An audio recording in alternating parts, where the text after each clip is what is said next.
At this point in the program, we have a special presentation of a resolution from the Board of Directors of Wake Ed Partnership recognizing a very distinguished and important friend of public education. Here to present this resolution is Henry Knight.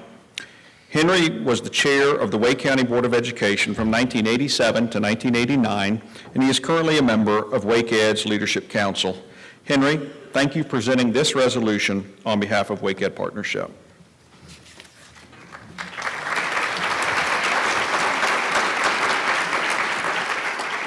Thank you. It really is an honor to take part in this part of the program. Bob, would you join me? Dr. Bridges, I'm so used to Bob, or Boss is my nickname for Bob. Will you join me?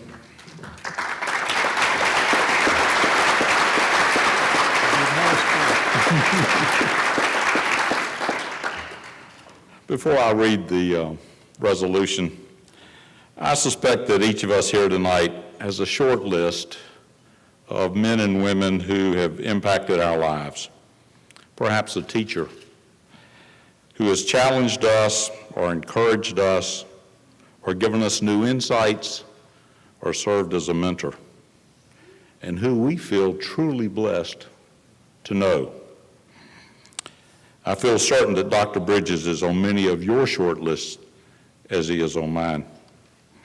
So while this resolution this evening is presented to honor Dr. Bridges for a lifetime of achievement, it's also to thank him for lending his distinguished name to this prestigious award, and to be certain that he knows how very much we value his friendship and his service to this community, and especially to our children.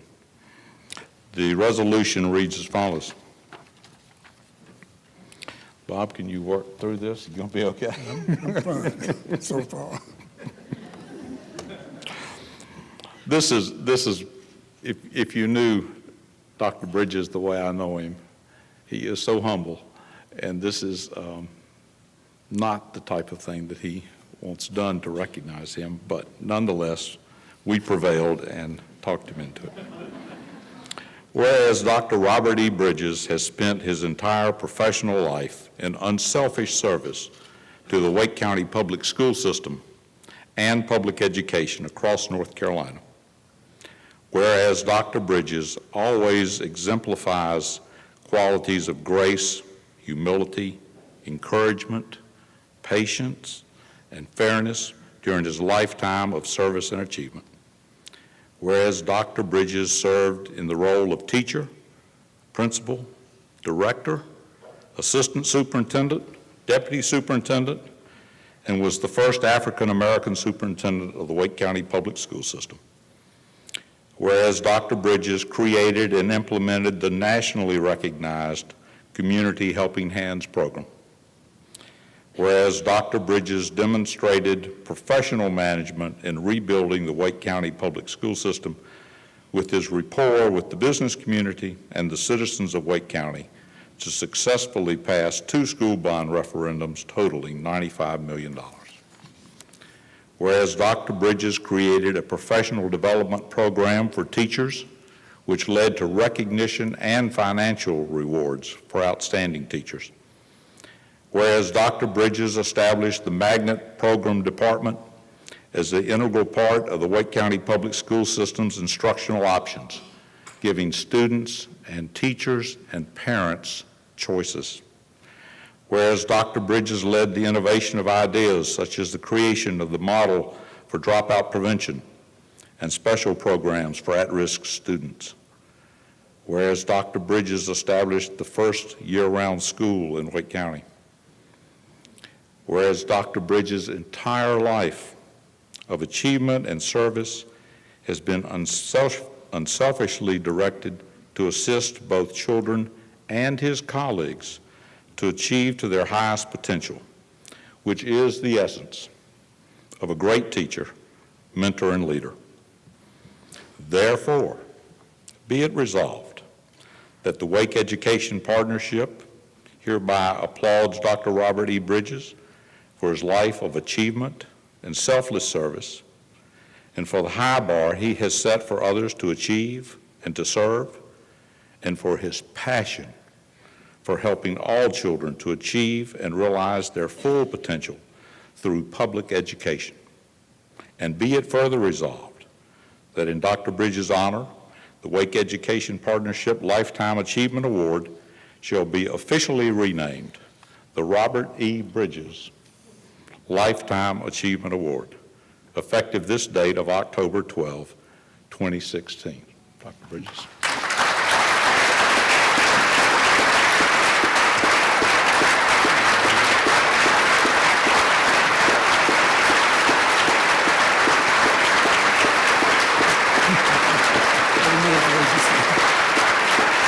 You'd like to say a word? Go ahead.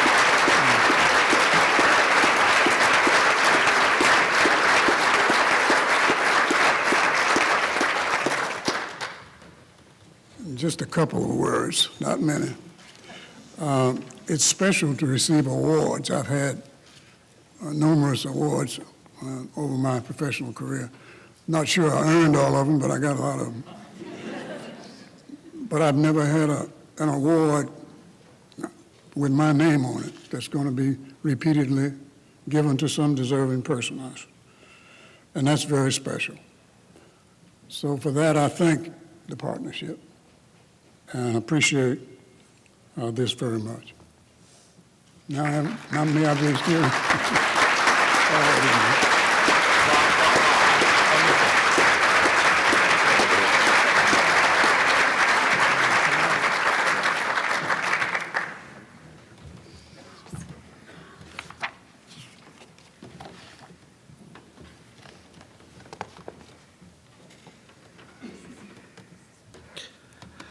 A man well known in this community for his deep commitment to quality and equity, Dr. Bill McNeil has invested his time, talent, and passion in our school system since 1974. We appreciate WakeEd Media Partner, MMI Public Relations, for the production of this special video from which you'll gain a greater appreciation for the difference that Dr. McNeil has made in public education at the local, state, and national level. Not too many people deserve an award named for Bob Bridges because it means total dedication to Wake County through your professional life. Bill McNeil is one of those people.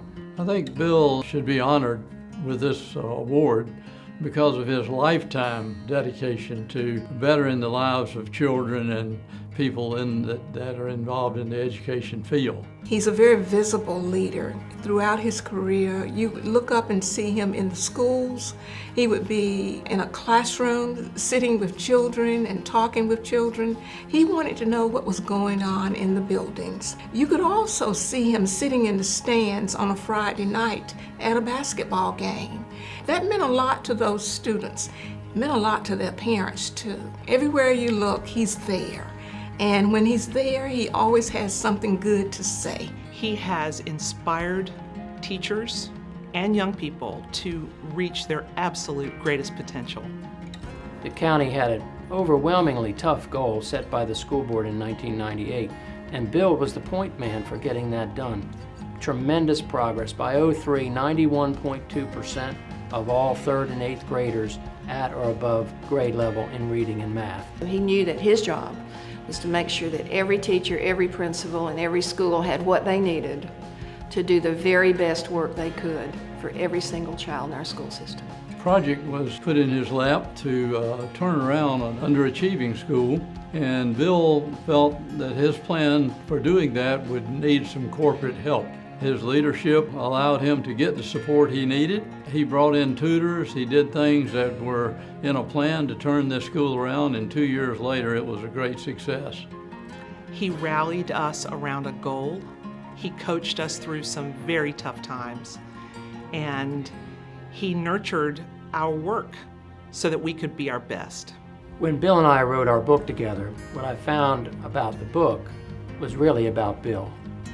In his superintendency, he always did his public speaking about the 4 characteristics in The Wizard of Oz, and he always patterned his remarks after the qualities that he sought in the school system and for its students and leaders. He wanted brains, heart, courage, and a focus on home.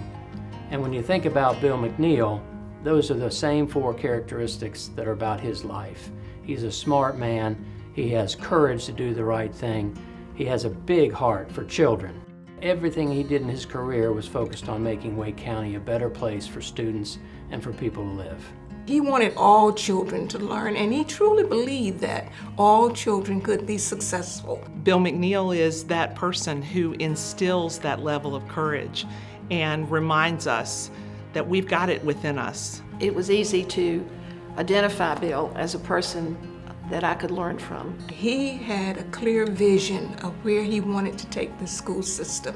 I think the most impressive thing that Bill has brought to our state and even our nation was him having worked up from being a teacher that loved teaching and people coming to him time and time again as he advanced in his career to say, we need you to take the next step up.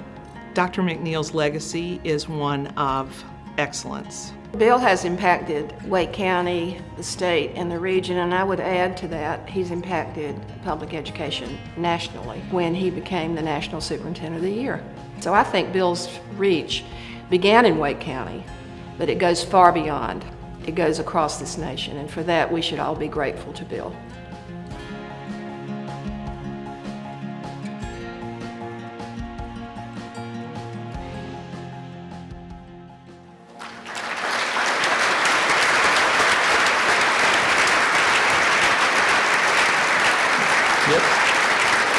Ladies and gentlemen, please welcome the recipient of the newly named Dr. Robert E. Bridges Lifetime Achievement Award, Dr. Bill McNeil, to the stage.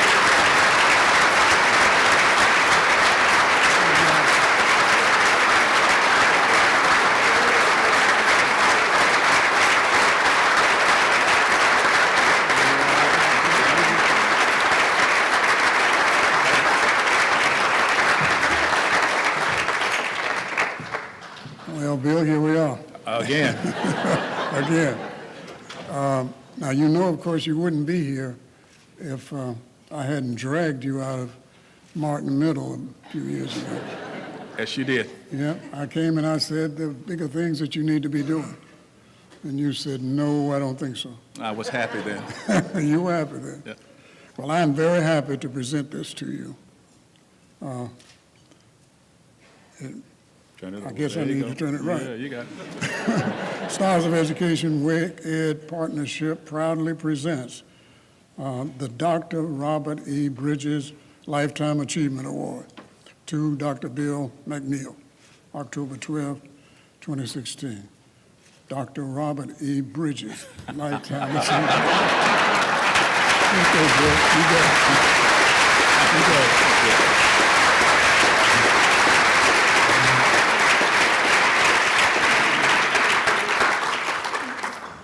I can't begin to tell you how much I'm honored, and not just me, but my wife, Faye. We are happy to be here. In fact, this is a who's who. And you heard Bob say something about, dragging me out of Martin. Well, he did a few other things to me. This is a good evening. This is why I'm here. There were a couple of places I wanted to go. He didn't send me, and I've gotten over it. I only talk about twice a year now, so I'm over it.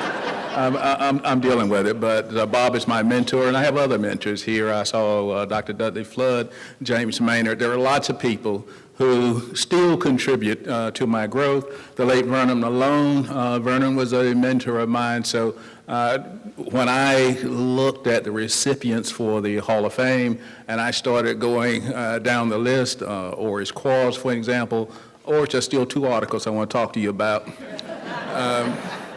We'll deal with that, but we knew his passion and have always known his passion for education, and even his work with the Dix Conservancy now in trying to develop Dix Park.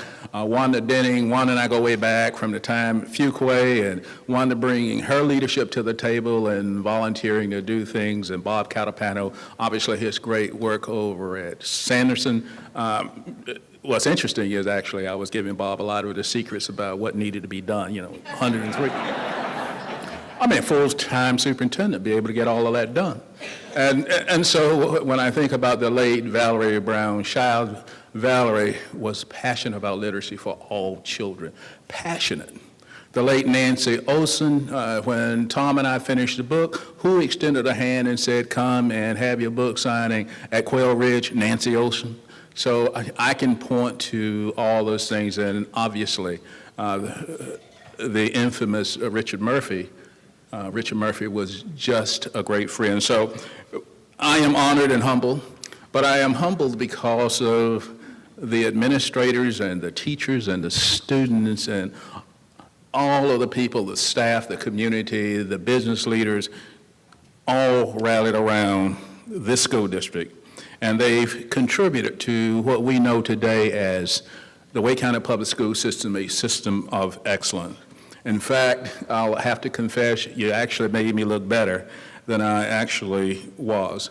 And chief among those supporters was the Wake Ed Partnership. Obviously, as I talked to Steve and listened to Don Esposito, but I also know all the work that's being done by Fran Carruthers. These are things I know. Given that, their focus on being a critical friend of the Wake County Public School System over a 30-year period has meant a significant and actually resulted in great things for Wake County. Their work in making certain that education excellence and quality for all students, and I will underscore all students, is what sets them apart. So I do want to thank them for that leadership, and I know it was manifested in your teacher grants and your fundraiser with Pieces of Gold, the work you do with STEM education, the work you do with leadership training. It says a great deal about your understanding of the connection between the community and a great school system. So I want to quote the late, great Nelson Mandela, who said, and I quote, "Education is the most powerful weapon which you can use to change the world," unquote. The most powerful weapon.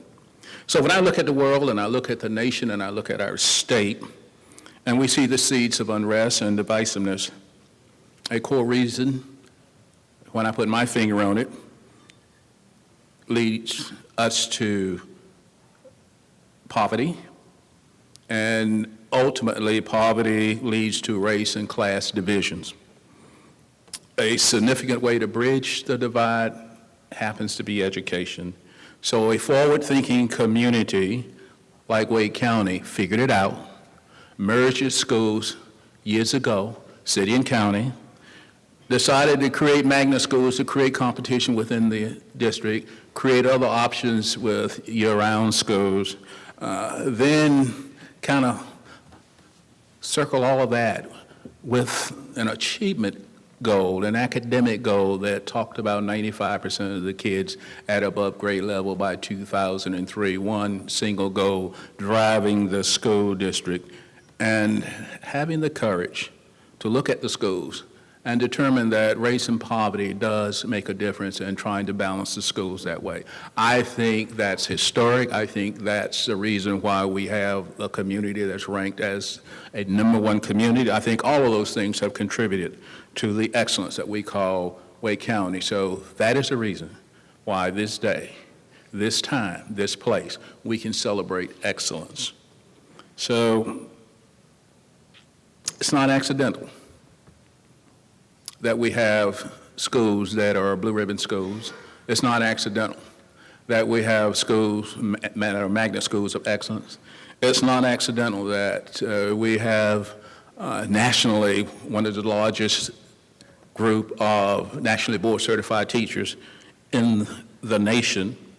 It's not accidental that the 2 national superintendents of the year representing the state of North Carolina both have Wake County roots.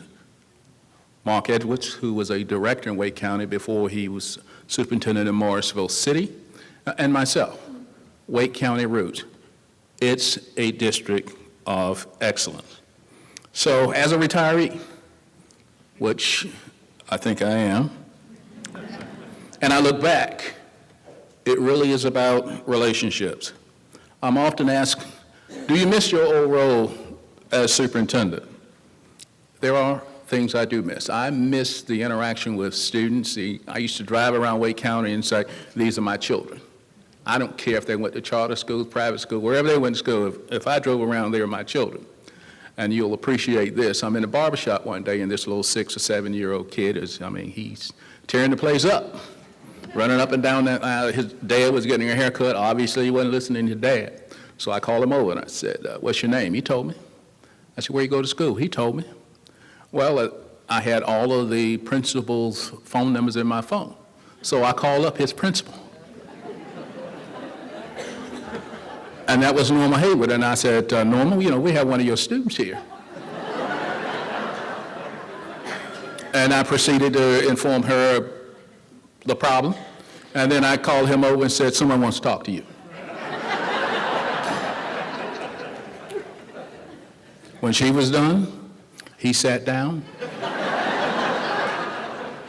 Not another problem. His dad gave me the thumbs up. I got a free haircut.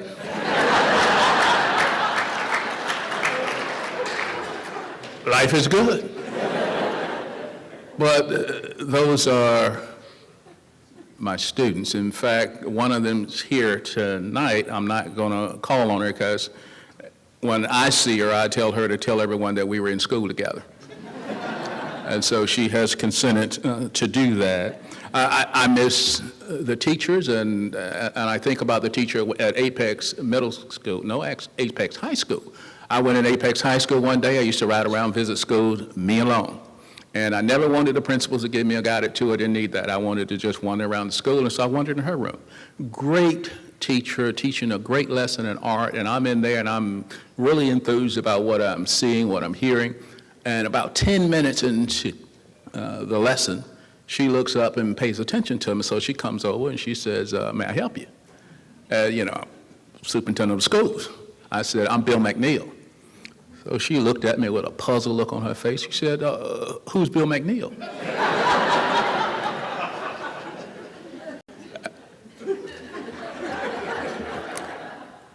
I made a mistake because I told her I was the superintendent. I probably should not have done that because she was so embarrassed. And I tried to calm her down, and I told her, all is well. Don't worry about it. You're having a great lesson. You don't need to know who the superintendent is. You need to pay attention to these children, and you were doing that.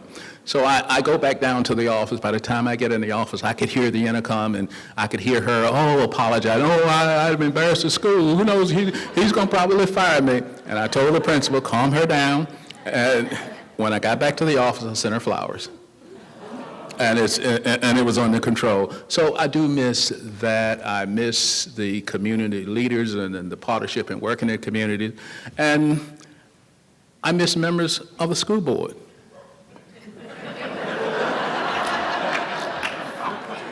Actually, all my friends on the school board are here tonight, so just wanted to know. There are good people, and I have a great deal of respect for school board members because they get very little thanks for hours and hours of work. So special hats off to them. I know Tom Benton is chairing the board now, and I did ask him if there was something wrong with him, but he seems to enjoy what he's doing. So the only thing, and kind of closing out, I would say to Jim Merrill, and I know he's been waiting for me to say something to him and about him, is that I have the dubious distinction, Jim, and try as you might, who is the superintendent in the state of North Carolina who kept children overnight in school? Who? Name that superintendent. So until you are able to do that, then you call me. It's interesting because the night after that, the news medias descended on me, and they wanted to know that I have some regrets. I don't have any regrets or gridlock out there. In fact, if you want to know the truth, it turned out to be our finest hours. PTA folk rallied, they brought food to schools. Businesses rallied, they brought food to schools. Parents brought blankets. If you live near a school, you brought stuff to the schools. Lots of good things happened. In fact, some of our kids bedded down in some businesses in our community and had a great night. The only individual that I'm aware of that had a problem and in fact cried was the student whose parents showed up to take him home. Hey, we had this slumber thing going on. You know, you want to be a part of the slumber thing. It was our finest hour. So about 3 a.m., I got in my car and I was going home because I wanted to at least get a couple hours in my bed. And on my way home, I passed Northridge Elementary right there on Harts Mill Road. And about 3:30 or so, I see this gentleman looking in the window at Northridge Elementary, and I'm thinking, what? I'm the superintendent, so I can stop and ask these questions. And so I pull up in the driveway, and I said, sir, can I help you? And he looks at me, and he said, my wife won't let me rest until I know our daughter's okay. And so I walked with him into school. We found the principal. We found his daughter. And I said to him, you may not want to wake her up, but you can let your wife know that you laid eyes on her. She's good. And he thanked me and went on home. And that to me said, all was well. So in accepting this award, I accept it on behalf of all of those people who made me look good, and all of those people through this whole ordeal of trying to strive for excellence and make teaching and learning what we want all our boys and girls to strive for. But I also accept it on the behalf of Faye McNeil. You see, Faye McNeil and I met back in 1969 when I got out of the Army. And we've been together since then, so that's 47 years. And if you're talking about a lifetime achievement,